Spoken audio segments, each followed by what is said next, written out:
హీరోస్ని తీస్తుంటారు కదా.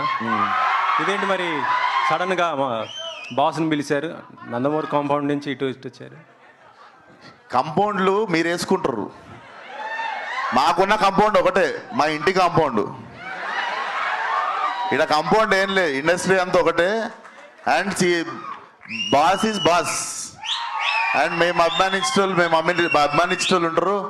అట్లా ప్రతిసారి మా కోసం ఉన్న వాళ్ళని ఇబ్బంది పెట్టి మాటికి పిలవం కదా. అండ్ దీంట్లో మాకు ఫ్యూచర్ ప్రొడ్యూసర్ రిలేషన్ ఉండొచ్చు, మా రిలేషన్ ఉండొచ్చు. అండ్ మా నాన్నకి చిరంజీవి గారికి రాజకీయాల టైం నుండి పరిచయం ఉంది. సో ఆ టైంలో మా డాడీ ఎమ్మెల్యే కంటెస్టెంట్ మలక్పేటలో. He was always like well wisher since when I was kid. So రావడానికి 1000 కారణాలు ఉంటాయి. మీరేకుండి కాంపౌండ్లు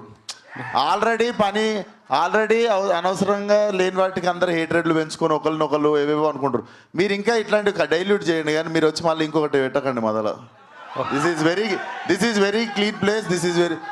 మా అందరం చాలా మంచి ఇంటెన్షన్తో ఒక సినిమాని ప్రమోట్ చేసుకోవడం కానీ, ఫంక్షన్కి పిలవడం కానీ, చాలా పెద్దరిగా చాలా మర్యాదతో మేము పిలుస్తాం. మీరు వచ్చి దాన్ని మెల్లగా దాంట్లో ఏం వేయకూడదు దాంట్లో, అంతే. ఓకే, సరే.